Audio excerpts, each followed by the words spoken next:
নমস্কার বন্ধুরা, আবারও একটা ভিডিও নিয়ে তোমাদের সাথে চলে এলাম। আজকে আমি 11 কোম্পানির ইলেকট্রিক ফ্রুট জুসার কিভাবে তোমরা এটাকে ইউজ করবে, এটার কত দাম, আমি কোথা থেকে কিনেছি, সব কিছুই তোমার সাথে শেয়ার করব।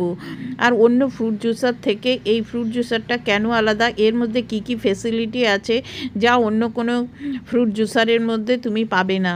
পুরো ভিডিওটা শেষ পর্যন্ত দেখলে তুমি বুঝতে পারবে এই সিট্রা ফ্রুট জুসারটা ব্যবহার করা কত সহজ। আর যাদের বাড়িতে ছোট বাচ্চা আছে তাদের কিন্তু এই প্রোডাক্টটা খুবই জরুরি প্রোডাক্ট। পুরো ভিডিওটা শেষ পর্যন্ত দেখো এবং এটা কিভাবে ব্যবহার করবে সেটাও আমি বলে দেব। দেখো কত সুন্দর মৌসম্বির জুস, লেবুর এবং জুস তুমি এরমভাবে পেয়ে যাবে।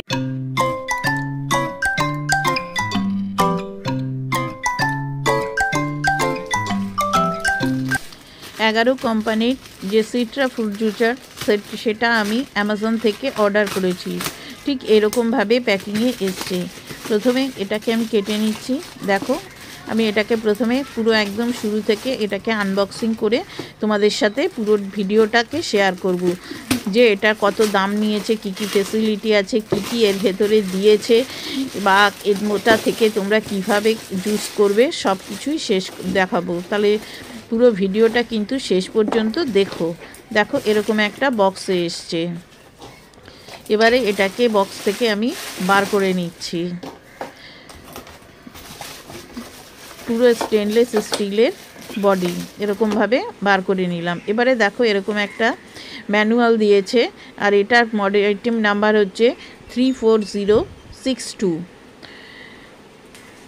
1 বছরের ওয়ারেন্টি আছে। এখানে দেওয়া আছে কিভাবে এটাকে সেট করবে, তোমরা পড়ে নিতে পারো। আমি ভিডিওতে দেখিয়ে দেবো। 1 বছরের গ্যারান্টি আছে। 11 কি প্রোডাক্ট আছে সেগুলোও এখানে দেখো ওরা দিয়ে দিয়েছে। এটা কিন্তু যত্ন করে রাখবে। এবারে ক্যাশমোটা দেখো, অ্যামাজন থেকে এরকম ক্যাশমো দিয়েছে। এখানে তোমার নাম লেখা থাকবে। আর এটা আমি কত দিয়ে কিনেছি দেখো, 3300 টাকা দাম নিয়েছে। দেখো এখানে লেখা রয়েছে। এবার এই দুটোকে একটা সাইডে রেখে দিচ্ছি। এবারে প্রোডাক্টে চলে আসছি। দেখো পুরো স্টেনলেস স্টিলের বডি, আর এরকমভাবে এটাকে পুশ করলে এখান দিয়ে জুসটা হবে। প্রথমে দেখো এখানে এরকম একটা কোণ দিয়েছে, যার মুখে এরকম করা রয়েছে যাতে লেবুটা খুব ভালোভাবে বসে। আর এটা হচ্ছে বেস, এরকম করা রয়েছে। এটা ঠিক এর মধ্যে এরকমভাবে আটকে যাবে। আর একটা স্টেনলেস স্টিলের স্টেনার আছে, দুটো স্টেনার দিয়েছে। একটা স্টেনলেস স্টিলের টিনার আর একটা হচ্ছে প্লাস্টিকের স্টেনার। এখানে দেখো ছোট ছোট করা আছে যাতে পাল্পগুলো খুব কম পরিমাণে জুসের ভেতর যায়। আর এইটা দেখো, এটা হচ্ছে অ্যাডজাস্টেবল জুসার। এখানে দেখো এইটা এরকম করলে, দেখো আমি একটু হাত দিয়ে দেখাচ্ছি, এটা বড় হয়ে গেল, তার মধ্যে পাল্পটা বেশি আসবে। আর এটা এরকম করলে এটা ছোট হয়ে যাবে, তখন জুসের ভেতর পাল্পটা কম যাবে। এটা কিন্তু অন্য কোনো ফ্রুট জুসারের মধ্যে তুমি কিন্তু এটা পাবে না, সিট্রা ফ্রুট জুসারের মধ্যে পাবে না। আর দেখো এরকম একটা জুস কালেক্টর দিয়েছে। এটা ট্রান্সপারেন্ট এবং আনব্রেকেবল, এখান দিয়ে জুসটা পড়বে। আর মেশিনটা দেখো ঠিক এরকম হওয়ার পর এটা এমনি মুছে নিতে পারবে শুকনো কাপড় দিয়ে। কোনোভাবেই কিন্তু মেশিনের ভেতর জল ঢোকার কোনো সম্ভাবনাই নেই। এবার এটাকে ভালো করে ধুয়ে নিতে হবে, নিয়ে এটাকে এরমভাবে সেট করতে হবে। আর এই স্টেনলেস স্টিলটাকে সেট করার জন্য এরকম একটা নব দিয়েছে, সেটাকে এরকমভাবে আটকে নিয়ে এর উপরে এরকমভাবে সেট করতে হবে।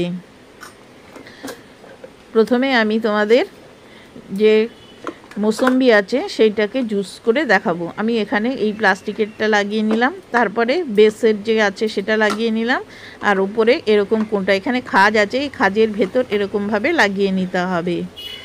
ব্যাস সে রেডি হয়ে গেল এটা তৈরি, ফ্রুট জুস তৈরি করার জন্য।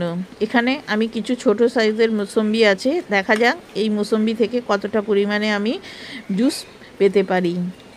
দেখো এটা এরকমভাবে নিয়ে ঠিক কোণটার মধ্যে এরমভাবে রেখে ওপর দিক দিয়ে একটু আলতো করে এটাকে চাপ দিতে হবে। চাপ দেওয়ার ফলে এখানে জুসটা কিন্তু বেরিয়ে যাবে। যদি না হয় তাহলে দুবারে একটু চাপ দেবে, দেখবে সমস্ত জুস এত সুন্দরভাবে বেরিয়ে যাবে যেটা অন্য কোনো সিট্রা ফ্রুট জুসারের এত সুন্দরভাবে কিন্তু জুসটাকে বের করতে পারে না। আমার ওই চ্যানেলে অনেক প্রোডাক্টের রিভিউ দেওয়া আছে, সেটা তোমরা একবার দেখে নিতে পারো। দেখো এবার এটাকে এরকম নিচু করে দেবে, দিলে পরে এখানে গ্লাসে জুসটা চলে আসবে। আর এই যে এইখানে দেখছো যে পাল্পটা রয়েছে সেটা কিন্তু একদম কিন্তু ছিটিয়ে বাইরে আসবে না। দেখো একদম ফ্রেশ হেলদি তোমরা মৌসম্বির জুস এরম পেয়ে যাবে। আর আমি তোমাদের একটু কাছে থেকে দেখাচ্ছি, দেখো এর মধ্যে কিন্তু প্রচুর পাল্প রয়েছে, যেটা শরীরের পক্ষে খুব উপকারী। এবারে আমি এটাকে লাগিয়ে নিলাম, আর আমি এবারে একটুখানি লেবুর জুস করে দেখব যে এটাতে পাতিলেবুর জুসটা কীরকমভাবে বেরোয়, তার জন্য এটা লাগিয়ে নিলাম। আর বড়টা লাগানোর দরকার নেই, যেহেতু পাতিলেবু ছোট সেই জন্যে ছোটোটা থাকলেই হবে। এবার এরকম আমি পাতিলেবুটাকেও কেটে নিয়েছি, নিয়ে ঠিক এর ওপরে এরকমভাবে রাখবে। আমি দুটো পাতিলেবু নিয়েছি, দুটো পাতিলেবুতে কতটুকু জুস বেরোয় দেখা যাক। দেখো এরকমভাবে একটু চাপবে, দেখো একদম কিন্তু দেখো তোমাদের দেখাচ্ছি কোথাও কিন্তু একটু কিন্তু জুস নেই। এবারে এটাকে এরকম করে দেখা যাক ছোট ছোট দুটো পাতিলেবু থেকে কতটা পরিমাণে লেবুর রস বেরিয়েছে। কিন্তু 3 থেকে 4 চামচ মতো একদম ফ্রেশ লাইম জুস পেয়েছো। এটা দিয়ে এবার শরবত বানাতে পারবে এবং কোনো সবজিতেও ব্যবহার করতে পারবে। তাহলে এবারে এটা দেখো, প্রথমে এটাকে খুলে নেবে প্লাগটা ওয়াশ করার আগে, তারপরে এটাকে এরকমভাবে প্রথমে এটাকে বার করবে, তারপরে যে স্ট্রেনার আছে সেটাকে এরমভাবে বার করে নেবে, কলের নিচে ধরেই পরিষ্কার করতে পারবে। এবারে এইটাকে বের করার আগে তোমরা এই ওপরে যেটা, এটাকে পরে বের করবে, ওপরে যে প্রেশার আছে সেইটা দিয়ে এরকম পুশ করলে এটাও বেরিয়ে যাবে, এটাকেও তোমরা পরিষ্কার করে নিতে পারবে। তারপরে এটাকে করবে, এবার একটা শুকনো কাপড় দিয়ে এটাকে ভালো করে মুছে এটাকে একটা সাইডে রেখে দাও। আজকের এই রিভিউটা তোমাদের কেমন লাগলো বন্ধুরা, তা অবশ্যই কিন্তু আমাকে কমেন্ট করে জানিও। ভালো লাগলে চ্যানেলকে সাবস্ক্রাইব করে বন্ধু হয়ে যাওয়ার অনুরোধ রইল। Thank you.